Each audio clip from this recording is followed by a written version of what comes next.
मेरा नाम रमेश है। मैं अपने आप को बहुत खुशकिस्मत मानता हूँ कि मेरी शादी रचना से हुई है। रचना और मेरी शादी घर वालों की मर्जी से हुई है। रचना बहुत सुंदर है। शुरुआत में मुझे लगा था कि वो मुझसे शादी को हाँ नहीं कहेगी, लेकिन जब मैं उसे देखने गया तब उसके स्वभाव का पता चला। बहुत अच्छा उनका परिवार था। रचना जब शादी करके मेरी ज़िंदगी में आई तब से मेरी ज़िंदगी बदल गई। सभी मुझे कहते थे कि मैं बहुत खुशकिस्मत हूँ। अभी मेरी शादी को 3 महीने ही हुए हैं। मेरा सपना था कि मैं बड़े शहर में एक बड़ा शोरूम बनवाऊँ कपड़े का। मैंने रचना को इसके बारे में बताया। रचना को पता है कि यह मेरे लिए कितना बड़ा सपना। मैं दिन रात इसी में लगा रहता हूँ। बड़ी मुश्किल से मुझे एक जगह मिली, लेकिन पैसे बहुत ज़्यादा थे। इसलिए मैंने अपने गांव की ज़मीन बेचने का फैसला किया था। ज़मीन में मेरे पिता के दूसरे भाइयों का भी हिस्सा था। इस काम के लिए मुझे कुछ दिनों तक गांव में जाना पड़ रहा था।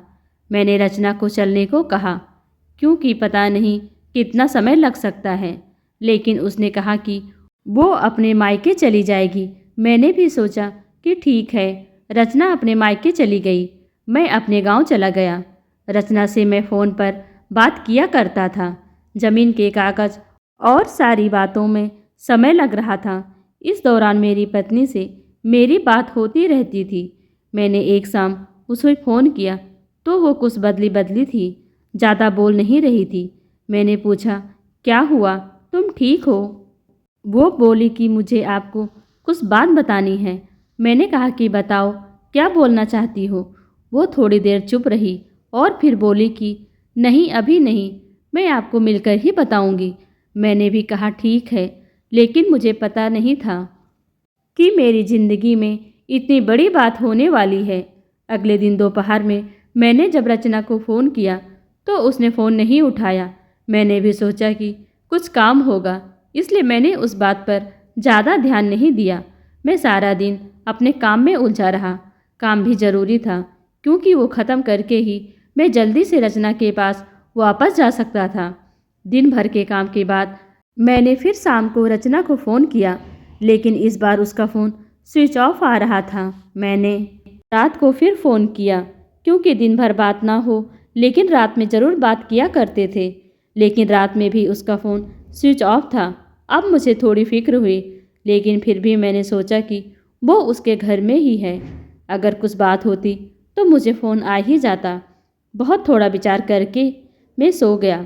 मैंने सोचा कि उसके घर में किसी को फ़ोन करूं, लेकिन रात में उस समय फ़ोन करना मैंने उचित नहीं समझा, इसलिए मैं सो गया। सुबह उठते ही मुझे यही ख्याल आ रहा था कि मैं रचना से बात करूं। सुबह भी मैंने फ़ोन किया, लेकिन अभी भी वही बात, उसका फ़ोन स्विच ऑफ ही था। अब मैंने उसकी मम्मी को फ़ोन किया, लेकिन उन्होंने भी मेरा फ़ोन नहीं उठाया। अब मुझे थोड़ी फिक्र होने लगी थी, क्योंकि किसी से भी मेरी बात नहीं हो रही थी। करीब 3 दिन तक न रचना का फ़ोन आया न उसकी माँ का। मैं अपने काम में लगा रहा। फिर एक शाम मेरी सास का फ़ोन आया। मैंने पूछा कि रचना कहाँ है? वो बोली रचना अपनी एक चचेरी बहन की शादी में गई है। शायद वहाँ नेटवर्क नहीं होगा, इसलिए बात नहीं हो पा रही है। मैं भूल गया था। रचना ने मुझे बताया था कि वो वहाँ जाने वाली है। मेरी चिंता थोड़ी कम हो गई और मैं वापस अपने काम में लग गया। रचना वहाँ 5 दिन रुकने वाली थी, इसलिए मैंने सोचा कि शायद 5 दिनों तक मेरी रचना से कोई बात नहीं हो पाएगी। मेरा काम भी लगभग ख़त्म हो गया था। मेरे हाथ में पैसे 2 से 4 दिन में आने वाले ही थे। जैसे ही मेरे हाथ में पैसे आए, मैं वहाँ से निकल गया। वहाँ से निकलने के बाद मैं सीधा अपनी पत्नी के घर ही गया उसे लेने के लिए। जैसे ही मैं वहाँ पहुँचा तो मुझे देखकर मेरी सास खुश होने के बजाय डरी हुई दिखाई दी। मैं थोड़ी देर वहाँ बैठा, उनसे पूछा कि रचना कहाँ है। वो बोली कि वो अभी नहीं आई है। मैंने बोला कि आई नहीं है, अभी तक उसका फ़ोन भी नहीं लग रहा। मैंने कहा कि आप मुझे वहाँ किसी का नंबर दे दो। कितने दिन से रचना से बात नहीं हुई है। वो कुछ देर सोचती रही, फिर बोली कि अभी मेरे पास नहीं है, मैं आपको किसी से पूछ कर देती हूँ। करीब 8 दिन हो गए थे मुझे रचना से बात किए। मुझे रचना पर भी गुस्सा आ रहा था कि उसका फ़ोन स्विच ऑफ क्यों है। साथ उसका फ़ोन काम नहीं कर रहा हो तो वो किसी के भी फ़ोन से बात कर सकती, लेकिन उसने मुझे फ़ोन नहीं किया। मैंने सोचा था कि जब वो आएगी तो मैं उसे ज़रूर डांटूंगा। मेरी सास का फ़ोन नहीं आया। करीब 12 दिन हो गए। मैं उनके घर वापस गया, लेकिन अब वो घर पर नहीं थी, ना ही मेरा फ़ोन उठा रही थी। अब मेरे मन में बहुत सारे विचार आने लगे कि आखिर बात क्या है जो रचना और उसके घर वाले मुझसे इस तरह बर्ताव कर रहे हैं। मैंने उन्हें मैसेज किया कि अब मैं पुलिस के पास जाऊंगा। मेरी इस धमकी से शायद वो डर गई और उनका फ़ोन आया। बोली कि बेटा, मैं तुम्हें कुछ बताना चाहती हूँ, तुम घर आ जाओ। अब मेरी चिंता बढ़ती जा रही थी। ऐसी क्या बात है जो यह सब मुझसे छुपा रहे हैं। मेरी पत्नी ने मुझसे 20 दिनों से बात नहीं की थी। मैं अगले दिन उनके घर गया। मेरी सास का मुंह उतरा हुआ था। मैं बहुत गुस्से में था।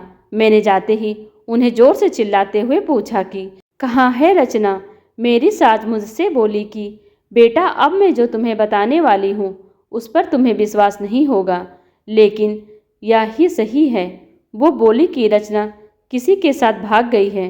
मुझे मेरे कानों पर विश्वास नहीं हुआ कि मैंने क्या सुना। मैंने बोला, आप कुछ भी बोलोगे तो मैं मान जाऊंगा। वो बोली, बेटा, यही सच है।